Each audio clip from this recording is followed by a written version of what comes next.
सिरमौर हाटी विकास मंच के इस प्रेस वार्ता में मैं अतर सिंह तोमर, महासचिव सिरमौर हाटी विकास मंच और समस्त हाटी टीम जो मेरे साथ उपस्थित है, मैं और मेरी टीम और रमेश सिंगटा जी, सुरेश सिंगटा जी, तोमर जी और मंदन जी, सभी भाई लोगों का जो यहाँ पहुंचे, हाटी के योद्धा, इनका भी यहाँ पहुंचने पर हार्दिक स्वागत और अभिनंदन करता हूं। आज ये प्रेस वार्ता, इसका जो उद्देश्य है, सिर्फ धन्यवाद करना हमारा आज कार्यक्रम है, क्योंकि सबसे पहले मैं अपनी मंच की ओर से और समस्त गिरिपार की जनता की ओर से हमारे भारतवर्ष के प्रधानमंत्री नरेंद्र मोदी जी का धन्यवाद करता हूं और उनके साथ साथ ही अमित शाह जी का भी धन्यवाद करता हूं, केंद्रीय मंत्री अनुराग ठाकुर जी का भी धन्यवाद करता हूं और केंद्र में भारतीय जनता पार्टी के हमारे अध्यक्ष जगत प्रकाश नड्डा जी का भी मैं आपके चैनल के माध्यम से उनका भी बलदेव सिंह तोमर जी, मैं दिल की गहराई से और अपनी टीम की ओर से उनका भी बहुत बहुत धन्यवाद करना चाहता हूं। मैं धन्यवाद करूंगा हमारे सांसद सुरेश कश्यप जी, पूर्व में रहे सांसद वीरेंद्र कश्यप जी और राज्यसभा सांसद हमारे बहन इंदू जी और सिकंदर जी और तमाम उन सांसदों का जिन्होंने हाटी बिल पर मोहर लगाते हुए हमारा समर्थन किया। मैं आपके चैनल के माध्यम से उन सभी सांसदों का भी धन्यवाद करना चाहता हूं। मैं अब आगे प्रदीप हमारे अध्यक्ष है हाटी मंच के, मैं उनको आमंत्रित वार्ता में हमारे साथ सिरमौर हाटी विकास मंच के जनरल सेक्रेटरी अतर सिंह तोमर जी, मुख्य प्रवक्ता, वरिष्ठ सामाजिक कार्यकर्ता और तन मन धन से इस आंदोलन में सक्रिय भूमिका निभाने वाले डॉक्टर रमेश सिंगटा जी, दलीप सिंगटा जी, जीएस तोमर जी, सुरेश सिंगटा जी, मदन सिंह तोमर जी और नीटू चौहान जी और आत्माराम शर्मा जी, खजान ठाकुर जी, ठाकुर खजान सिंह जी और तमाम जितनी भी हाटी टीम है, मुकेश जी, अमित चौहान जी और समस्त जो हाटी मंच हमारा शिमला का है, केंद्रीय हाटी समिति की, उन सभी का उन सभी की ओर से आप सभी पत्रकार मित्रों का हार्दिक आभार, जिन्होंने हमारे गिरिपार की एक लंबे समय से जो मांग थी, गिरिपार का जो क्षेत्र है उसको जनजातीय घोषित करवाना, 1967 से मित्रों यह मांग चली आ रही थी। 1979 में जब एनसीएसटी के राष्ट्रीय चेयरमैन हमारे भोलाराम पासवान शास्त्री जी थे, तो उन्होंने गिरिपार का दौरा किया था और उस समय प्रदेश के अंदर माननीय शांता जी की सरकार थी। माननीय शांता जी ने जो राष्ट्रीय दल अनुसूचित जनजाति आयोग का गिरिपार में बुलाया था और उस संदर्भ में उस जो दल ने, आयोग ने सिफारिश की थी कि गिरिपार का जो क्षेत्र है उसको जनजातीय घोषित किया जाए। ये बात है 1979 की। उसके बाद हमारा मुद्दा जब जब सरकारें रही, चाहे गठबंधन की सरकार रही दिल्ली में या प्रदेश में, तब तब ये मुद्दा थोड़ा धीमा पड़ता रहा। लेकिन जैसे ही भारतीय जनता पार्टी, माननीय शांता जी की फिर से सरकार 1990 में आई, तो फिर से इस मुद्दे पे विधानसभा में एक याचिका समिति बनाई गई, जिसने यह निर्णय लिया कि गिरिपार का जो क्षेत्र है उसको जनजातीय घोषित किया जाए। उसके बाद हिमाचल प्रदेश से पहली बार यदि किसी सांसद ने संसद में इस मुद्दे को उठाया, तो पूर्व मुख्यमंत्री प्रोफेसर प्रेम कुमार धूमल जी ने, जब वे सांसद थे, उस दरमियान उन्होंने इस मुद्दे को बहुत ही जोर शोर से उठाया था। उसके बाद हमारा आगे मुद्दा बढ़ता गया और इस पर अनेक कमेटियां, कमीशन बिठाए गए। कन्हैयालाल कमेटी 1996 के अंदर बनी थी, जिसमें विधानसभा के अध्यक्ष थे और विधानसभा के विधायकों की एक कमेटी ने भी ट्रांसगिरी का दौरा किया था और गिरिपार के लोगों की जो यह मांग थी, यह काफी समय से चली आ रही थी और इस प्रकार से हमारा जो धीरे धीरे कॉन्स्टिट्यूशनल एजेंसी से प्रोसेस आगे बढ़ता गया। 2002 में प्रोफेसर प्रेम कुमार धूमल जी ने विधानसभा में और उस समय संसदीय कार्य मंत्री जेपी नड्डा जी ने संकल्प प्रस्ताव पारित करके केंद्र की सरकार को भेजा था, जिसके परिणाम स्वरूप भारतीय जनता पार्टी ने फिर से स्ट्रॉन्ग बिल दिखाई थी। 2011 में हमारा केंद्रीय हाटी समिति का अध्यक्षता में दल देश के प्रधानमंत्री श्री डॉक्टर मनमोहन सिंह जी से मिला और उन्होंने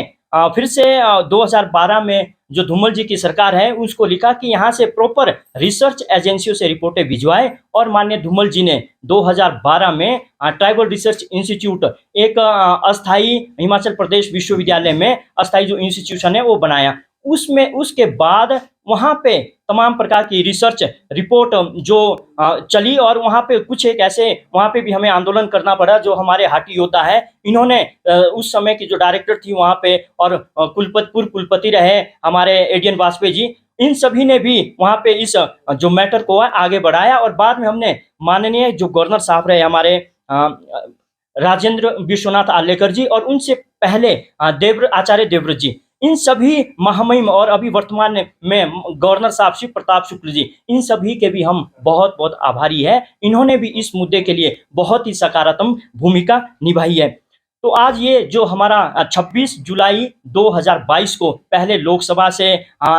26 दिसंबर में 16 दिसंबर 2022 को ये बिल पारित हुआ था, और उसके बाद 26 जुलाई 2023 को राज्यसभा से ऐतिहासिक जो तीसरा अनुसूचित जनजातीय बिल है उसको हिंदुस्तान की पार्लियामेंट ने पारित किया है। इसके लिए हम दिल की गहराइयों से माननीय देश के प्रधानमंत्री श्री नरेंद्र मोदी जी, अमित शाह जी, जेपी नड्डा जी, श्री अनुराग सिंह ठाकुर जी, और केंद्रीय मंत्री अर्जुन मुंडा जी, धर्मेंद्र प्रधान जी, और समस्त यहाँ भारतीय जनता पार्टी का केंद्रीय नेतृत्व, और हिमाचल प्रदेश के पूर्व मुख्यमंत्री जयराम ठाकुर जी, पूर्व मुख्यमंत्री शांता कुमार जी, धूमल जी, और यहाँ पे जिन भी दलों ने इस मुद्दे के लिए अपनी अहम भूमिका निभाई, और हमारे जिला सिरमौर के बहुत ही जुझारू और लोकप्रिय जो नेता है श्रीमान बलदेव सिंह तोमर जी, रीना कश्यप जी, सुखराम चौधरी जी आदि तमाम जो नेतृत्व है, इन सब के सहयोग से यह मुद्दा आज सिरे चढ़ा है। हम उन सभी योद्धाओं को भी नमन करते हैं। केंद्रीय हाटी समिति के हमारे डॉक्टर अमित चंद कमल जी, कुंदन सिंह शास्त्री जी, अतर सिंह नेगी जी, रण सिंह नेगी जी, और पूर्व की जो टीम रही है केंद्रीय हाटी समिति की, उन सभी का भी इसमें बहुत बड़ा योगदान है। और जन आंदोलन एक किस्म से ये बना था, और परिणाम स्वरूप आज हमने इस मुकाम तक पहुंचे हैं कि हिंदुस्तान की पार्लियामेंट से ये पारित हो चुका है, और लाखों लोगों की जो एक चिरकालिक मांग थी वह पूरी हो रही है। आप सभी पत्रकार मित्रों का भी हम दिल की गहराइयों से हार्दिक आभार प्रकट करते हैं कि हमारे योद्धाओं ने, और जिस प्रकार से शिमला का जो मीडिया है, राजधानी का मीडिया, उसने इस मुद्दे के लिए बहुत ही सकारात्मक भूमिका निभाई। परिणाम स्वरूप आज हम इस मुद्दे तक पहुंचे हैं, वो भी आप पत्रकार बंधुओं की बदौलत भी। आगे की बात हमारे डॉक्टर रमेश सिंह का दिल की गहराई से बहुत बहुत आभार, क्योंकि आपको कोटि कोटि प्रणाम। जिस तरीके से मैं उनके शब्द को कोट करूंगा, अर्जुन सिंह मुंडा जी ने कहा कि सुदूर पहाड़ों में 12 से 13 हजार फीट की ऊंचाई पर, उनका तात्पर्य चूड़धार के, जिसको स्थानीय भाषा में घाड़ा कहा जाता है, उनसे उनका तात्पर्य था कि वहां की आवाज जिला मुख्यालय तक नहीं पहुंचती थी। आपके माध्यम से ना केवल जिला मुख्यालय तक पहुंची, बल्कि राज्य सरकार तक, और राज्य सरकार से केंद्र सरकार तक। तो आप सभी इसके श्रेय आप लोगों को भी जाता है। और ये हाटी की जीत है, ये माटी की जीत है, ये जनता की जीत है, ये आंदोलन की जीत है, ये उन तमाम पुरोधाओं की जीत है जिन्होंने 1980 से लेकर बिना हारे बिना थके, कुछ लोग इस दुनिया में भी नहीं है, हम उनको भी नमन करते हैं, जिन लोगों ने भी प्रत्यक्ष या अप्रत्यक्ष तौर पर इसमें भूमिका निभाई, हम उनके आभारी हैं। और सबसे ज्यादा आज हम उस थाती माटी को प्रणाम करते हैं जहां से महाकुंभरी की शुरुआत हुई थी। रोनाट से लादी क्षेत्र का, वहां से ये शुरुआत हुई थी। उसके बाद ये शिलाई के अंदर, फिर संगड़ा के अंदर, पजौता के अंदर, इस तरह से महाकुंभरियां हुई। महाकुंभरियों में जिन लोगों ने,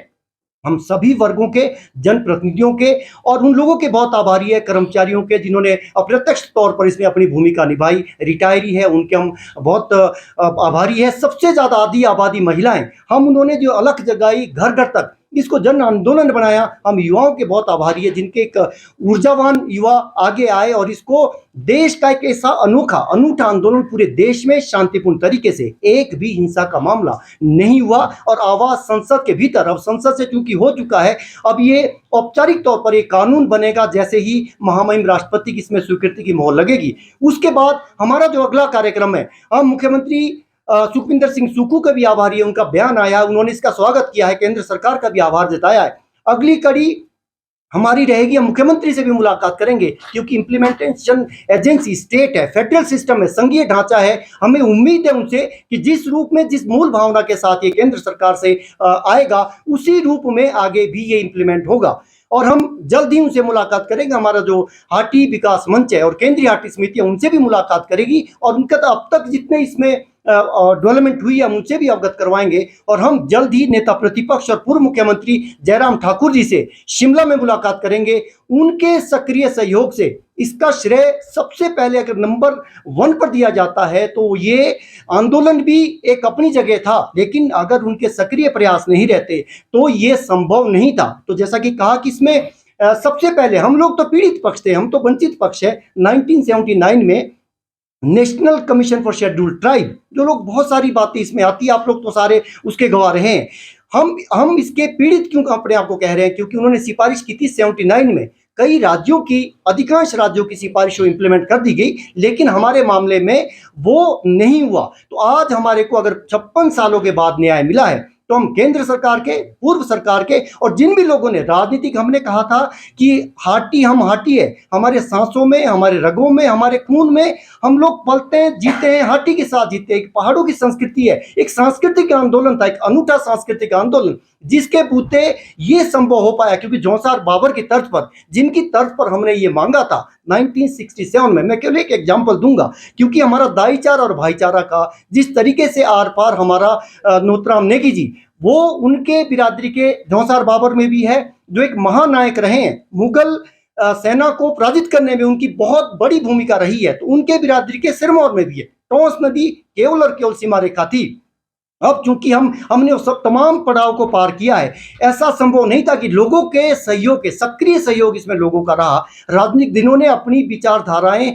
से ऊपर उठकर, ये बोलना तो बहुत आसान है, लेकिन जब हमने कहा था हाटीगिरी करेंगे, हम नेतागिरी नहीं करेंगे, राजनीतिक दल है उनको अपनी सियासत करनी है, लेकिन जिन भी राजनीतिक दलों के कार्यकर्ताओं ने महाकुंभलियों में, हालांकि बाद में जरूर वो छिटके, लेकिन हम उनके भी आभारी है, चाहे वहाँ नंबरदार है, जेलदार है, ढिमेदार है, जो हमारी पुरातन एक हमारी संस्कृति भी है। उन्होंने, जिन व्यक्तियों ने, हमारे स्थानीय बोली में उसको धाव कहा जाता है, जिन्होंने आवाज दी महाकुंभलियों की, भजंत्री जो हमारे लिए आए, अपने लिए आए, उनके भी बहुत हम आभारी है। हम तमाम लोगों के इस बड़े उतार चढ़ाव में एक 56 साल का एक बड़ा एक अरसा रहता है, इसमें जिन जिन लोगों की भी भूमिका रही है, और हम केंद्रीय हाटी समिति के जो भी पदाधिकारी, फाउंडर मेंबर से लेकर अभी तक मौजूदा, जिनका जिक्र इन्होंने किया, हम तमाम इकाइयां, हमारी चंडीगढ़ इकाई के, हम सोलन इकाई के, शिलाई के, संगड़ा के, नौराधार के, पजौता इकाई के जितने भी पदाधिकारी है, वो अलग अलग विचारधाराओं के लोग उसमें हैं। हम उनके भी बहुत आभारी है, क्योंकि ये काम असंभव सा लग रहा था, आज सपना अगर हमारा साकार हुआ है तो ये जनता के बूते हुआ है, राजनीतिक इच्छा शक्ति के बूते हुआ है। पहले अगर ये हमें ये राजनीतिक इच्छा शक्ति दिखाई होती तो हमें अधिकार ये पहले मिल जाता। तो हम आपके माध्यम से सभी लोगों का, जिन जिन लोगों की भूमिका रही है, हम उनका फिर से आभार व्यक्त करना चाहते हैं। और अंत में हम लोग उनके बहुत आभारी, हमारा सिरमौर हाटी विकास मंच, हमारे लोगों ने रोजी रोटी की परवाह नहीं की, रोजगार की परवाह नहीं की और कैरियर की परवाह नहीं की, फिर भी बिना रुके, बिना थके इस काम में लगते रहे।